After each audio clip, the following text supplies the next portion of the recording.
তারপর আমি বাঘের লেজ ধরে এমন ঘোরালাম আর তারপর যখন ছাড়লাম সে তখন জঙ্গলেরই বাইরে চলে গেছিল।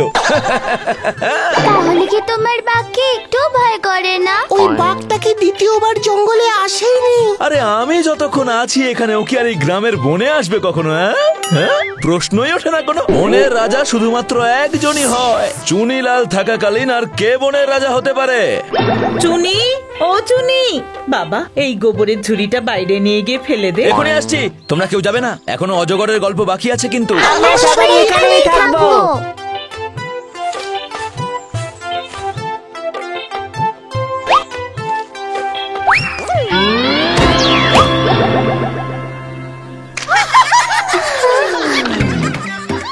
চুনি দাদা, তুমি আগে স্নান করে নাও, তারপর অন্য আরেকটা গল্প শোনাবে। মনে হয় বাঘের থেকে ভারী ছিল ঝুড়িটা।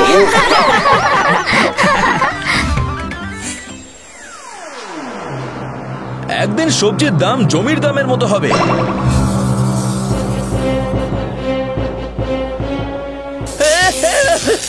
আরে দেখো, বাঁচাও বাঁচাও ওকে, বিদ্যুৎ লেগেছে ওর গায়ে।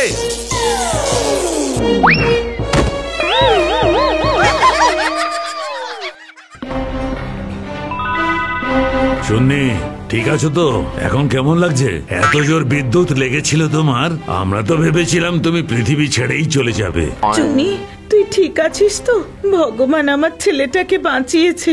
আরে চুনি, চিন্তা করার একদম দরকার নেই। ডাক্তার বাবু তোমাকে ইনজেকশন দিয়ে দিয়েছে, সামান্য বিদ্যুতের ঝটকা ছিল। এরপর থেকে ডান দিকে বাঁ দিকে ওপরে নিচে দেখে যাবে চুনি। যদি খুব জোরে হাওয়া দেয় তারপরেও বাড়ি থেকে বাইরে বেরোবে না। আমি তোর জন্য খাবার আনছি, তুই বিশ্রাম নে।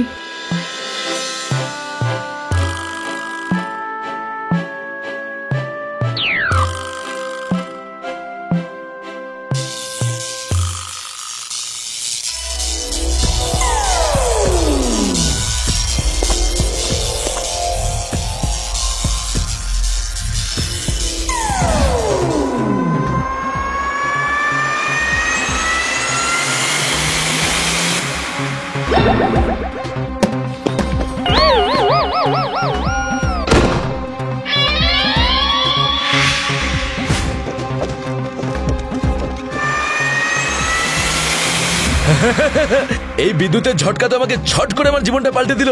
আমি বিদ্যুতের মতো দৌড়াচ্ছি, বিদ্যুতের শক্তি চলে এসেছে আমার মধ্যে। আমি হয়ে গেছি সুপার পাওয়ার ম্যান, বিদ্যুৎ ম্যান।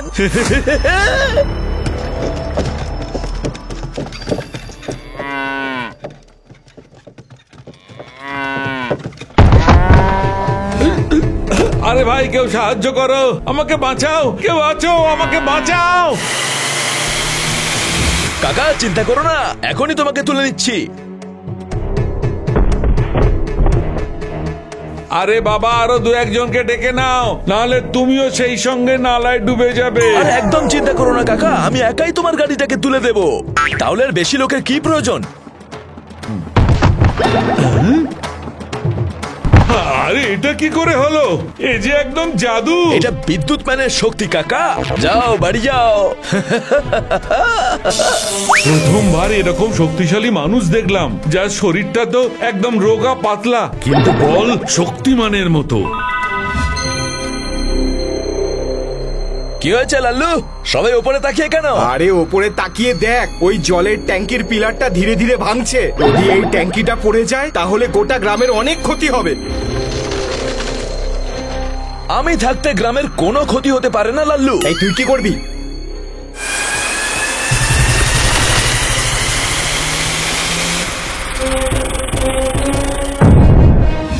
চুনি, এটা তুই কি করে করলি? চুন্নি নয়, বিদ্যুৎ ম্যান, সবার রক্ষক বিদ্যুৎ ম্যান।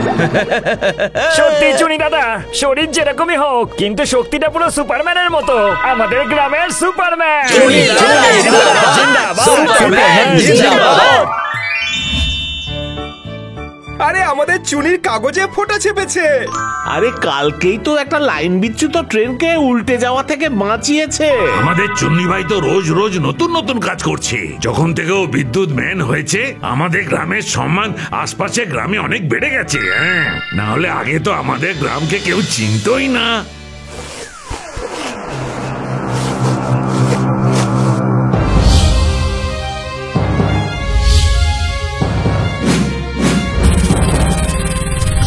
আরে ভাই, এই বলদটা কিরকম দৌড়ে আসছে দেখো।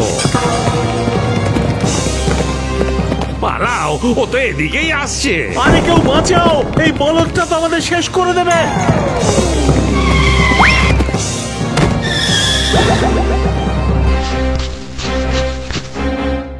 আমাদের বিদ্যুৎ ম্যান, তুমি সবসময় চমকাতেই থাকো। চুনি দাদা, আমাদের এই ট্রেন বাঁচানোর গল্পটা বলো না। অনেক দিন হলো তুমি আমাদের কোনো গল্প শোনাওনি দাদা। হ্যাঁ দাদা, শোনাও না দাদা। এখন তোমার অনেক কাজ বাচ্চারা। এই সর, চুনি দাদা এখন ফ্রি নেই যে তোদের গল্প শোনাবে। যা, নিজের বাড়িতে গিয়ে মা বাবার কাছ থেকে গল্প শোনগে। এখন থেকে চুনি দাদা নয়, বিদ্যুৎ দাদা বলে ডাকবি। কোনো ব্যাপার নয় লাল্লু, ওরা বাচ্চা, বুঝে যাবে।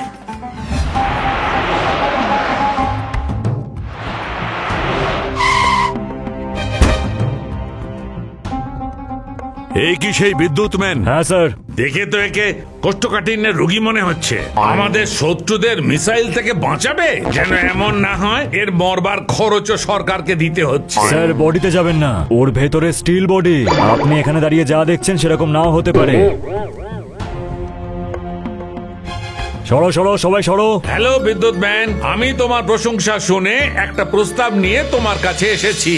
বলুন মন্ত্রী মশাই, এই রক্ষক আপনার কি সেবা করতে পারে? বিদ্যুৎ ম্যান সবার রক্ষা করার প্রতিজ্ঞা নিয়েছে, বলুন আপনি। শুনেছো তো, আমাদের দেশে আক্রমণ হতে চলেছে। বর্ডার থেকে আমাদের শহর আর গ্রামের দূরত্ব একদম রেঞ্জের মধ্যে। আমাদের সৈন্যরা একদম তৈরি আছে। যদি তুমি শত্রুদের মিসাইল ওপরেই ডিফিউজ করে দাও বা ডিস্ট্রয় করে দাও, তবে সেটা দেশের পক্ষে মঙ্গল। আপনি একদম চিন্তা করবেন না মন্ত্রী মশাই, শত্রুদের মিসাইল প্রথমে আমার উপর দিয়ে যাবে, আর আমার উপর দিয়ে যাওয়ার পরে ওর কোনো চিহ্নই থাকবে না।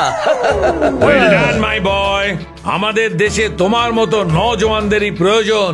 শত্রুরাও এবার জেনে যাবে যে আমাদের কাছে বিদ্যুৎ ম্যান আছে, আমাদের দেশের বিদ্যুৎ ম্যান।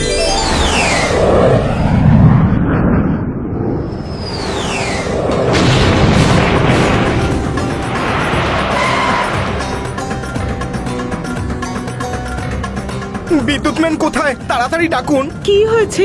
কি করেছে আমার ছেলে? করেনি মাসিমা, এবার করবে। পৃথিবীকে বাঁচিয়ে পৃথিবীর উপর দয়া করবে। আপনি তাড়াতাড়ি ওকে ডাকুন। আপনারা সকলে থাকতে আমার ছেলে কি করে পৃথিবীকে বাঁচাতে পারবে? সুরক্ষার দায়িত্ব তো আপনাদের, তাই না? শত্রুরা আমাদের উপর আক্রমণ করতে চলেছে, এক্ষুনি খবর পেয়েছি। আমাদের কাছে এখন আপনাকে বোঝানোর মতো কোনো সময় নেই। আমি এখানে ইন্সপেক্টর সাহেব, এবার আপনি যান, বাকিটা আমি দেখছি।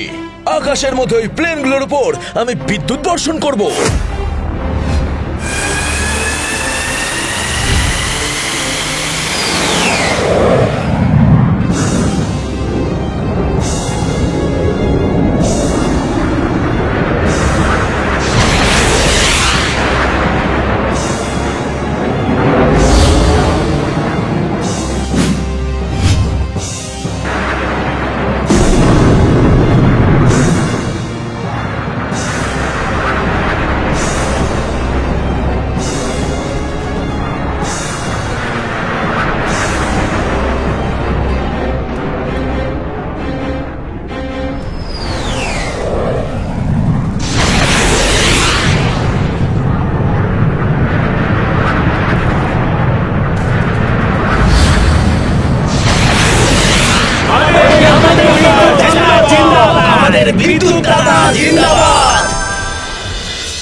আমাদের গর্ব যে আমাদের কাছে আমাদের বিদ্যুৎ ম্যান রয়েছে। বিদ্যুৎ ম্যানকে তার বাহাদুরির জন্য মেডেল আর 2 লাখ টাকা চেক দেওয়া হচ্ছে। বিদ্যুৎ ম্যানের মুখ থেকে আমরা কয়েকটা কথা শুনতে চাই। উনি দেশের নজওয়ানদের জন্য কি বার্তা দিচ্ছেন? আমি শুধু এটুকুই বলতে চাই যে এই শক্তি আমি কোনো বরদানের মাধ্যমে পাইনি। এই বিদ্যুতের গতি এবং উজ্জ্বলতা আমার মনের মধ্যে থেকে আসা। আসল পাওয়ার তো আমাদের মধ্যেই থাকে। আপনারাও আপনাদের পাওয়ারকে বুঝে দেশকে সাহায্য করুন। বিদ্যুৎ ম্যানের মতো না হলেও একজন সাধারণ মানুষের মতো তো সাহায্য করতেই পারেন।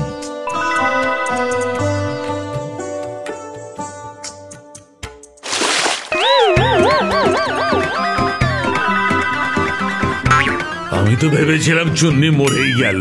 অনেক ভাগ্য যে তুই বেঁচে গেছিস। এবার থেকে বিদ্যুতের থাম থেকে দূরেই থাকিস। আরে কি রে চুনি, একটা ছোট্ট বিদ্যুতের শখে কোমায় চলে গেলি নাকি? গ্রামের প্রত্যেকটা লোকের প্রতিদিনই ওই বিদ্যুতের পোলে ঝটকা লাগে, কিন্তু কোনোদিনও তোর মতন অবস্থা কারোর হয়নি। আরে কাকি, কে ঠিক মতো খাবার দাবার খাওয়াও, দেখো কত দুর্বল হয়ে গেছে। চলো সবাই, বোঝো চুনিরামের অবস্থা।